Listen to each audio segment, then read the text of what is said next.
Shalom saudara sekalian, hari ini kita kembali merenungkan firman Tuhan dan kita lanjutkan di 1 Samuel pasal 10 ayat 1 sampai dengan 16. Saudara, saya tetap menyarankan Anda untuk tetap membaca keseluruhannya karena pada bagian ini saya akan membaca beberapa bagian saja. Lalu Samuel mengambil buli-buli berisi minyak, dituangkannya lah ke atas kepala Saul. Dijumnyalah dia sambil berkata, "Bukankah Tuhan telah mengurapi engkau menjadi raja atas umatnya Israel? Engkau akan memegang tampuk pemerintahan atas umat Tuhan, dan engkau akan menyelamatkannya dari tangan musuh-musuh di sekitarnya. Inilah tandanya bagimu bahwa Tuhan telah mengurapi engkau menjadi raja atas miliknya sendiri." Ketika mereka sampai di Gibea dari sana, maka bertemulah ia dengan serombongan nabi. Roh Allah berkuasa atasnya, dan Saul turut kepenuhan seperti nabi di tengah-tengah mereka. Dan semua orang yang mengenalnya dari dahulu melihat dengan heran bahwa ia bernubuat bersama-sama dengan nabi-nabi itu. Lalu berkatalah orang banyak yang satu kepada yang lain, "Apakah gerangan yang terjadi dengan anak Kis itu? Apa Saul juga termasuk golongan nabi?"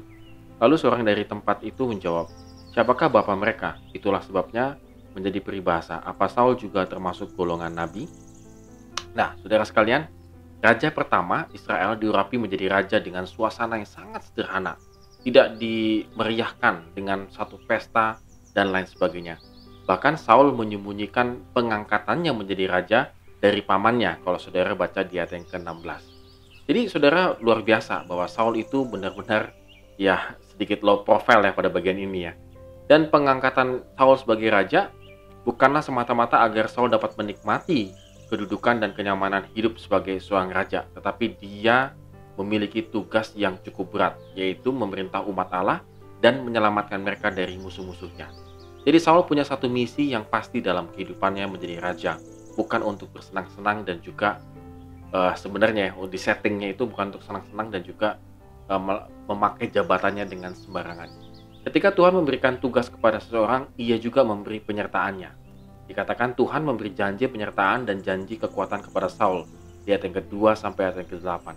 Bahkan Roh Tuhan sendiri datang untuk memberi kekuatan kepada Saul.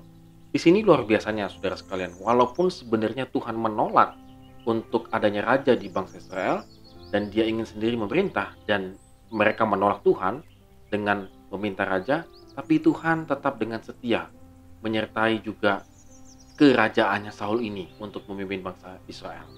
Di sini luar biasanya, walaupun Tuhan ditolak, tetapi Tuhan tetap menyertai bangsa Israel. Nah, namun di balik pengangkatannya ini ada pesan yang jelas kepada Saul. Saul itu diurapi oleh Tuhan, artinya Saul harus di bawah kekuasaan Tuhan. Tuhan harus berkuasa atas hidup Saul, dan Saul harus rendah hati di bawah kuasa Tuhan. Jadi walaupun memang benar mereka tetap disertai oleh Tuhan, tetapi pada dasarnya pesan yang sangat kuat di sini itu adalah supaya bangsa Israel tetap di bawah kontrolnya Tuhan melalui Saul, melalui Raja Saul. Nah, saudara, di sini penting sekali karena memang bangsa Israel tidak hanya harus bergantung kepada seorang raja, tetapi di balik itu sebenarnya mereka harus tetap bergantung kepada Tuhan. Di sini juga kita bisa melihat bagaimana Tuhan amat sangat menyayangi bangsa Israel, bahwa mereka tetap diharapkan tetap bergantung kepada Dia. Saudara, kalau boleh kita refleksikan dalam kehidupan kita, ketika Tuhan telah melakukan pekerjaan besar dalam diri kita, maka yang harus kita beritakan pada orang itu adalah bukan siapakah aku, melainkan siapakah Tuhan. Saudara, di sini penting sekali melalui pengangkatan Saul di sini, bahwa di balik pengangkatan Saul diberikan tugas yang besar, misi yang besar, dan juga kekuasaan yang besar ya untuk seorang raja bernama Saul. Tetapi di balik itu sebenarnya nama Tuhan itu yang harus diagungkan. Dengan kata lain, nama Tuhan yang harus dimuliakan.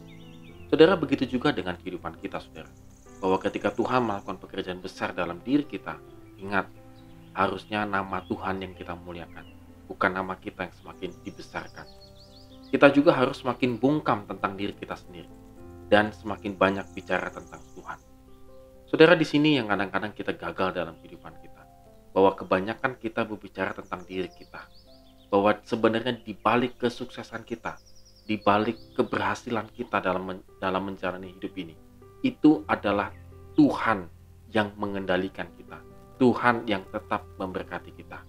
Sehingga seharusnya Tuhanlah yang harus kita banyak ceritakan kepada orang, bahwa ini adalah berkatnya dari Tuhan, bahwa apa yang saya dapatkan berita yang saya dapatkan, sukacita yang saya dapatkan, ini semua dari Tuhan.